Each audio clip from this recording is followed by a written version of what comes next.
Muling tumutol si Yoko Ono sa pagpapalaya sa lalaking pumatay sa kanyang asawa na si John Lennon. Halos 30 taon na ang nakakaraan. Nanatiling laban si Ono sa pagpapalaya kay Mark David Chapman na nakatakdang mabigyan ng parole sa darating na buwan. Ito na ang pang-anim na bid para sa parole ni Chapman.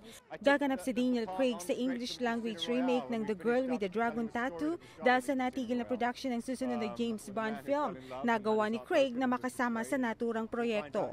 Nasa Japan si Angelina Jolie para sa Tokyo premiere ng Salt. Mahigit sa 600 fans ang nagabang sa red carpet upang makita ang action star na nagpaunlak naman ng oras para makipag-usap sa mga fans at pumirma sa mga autographs.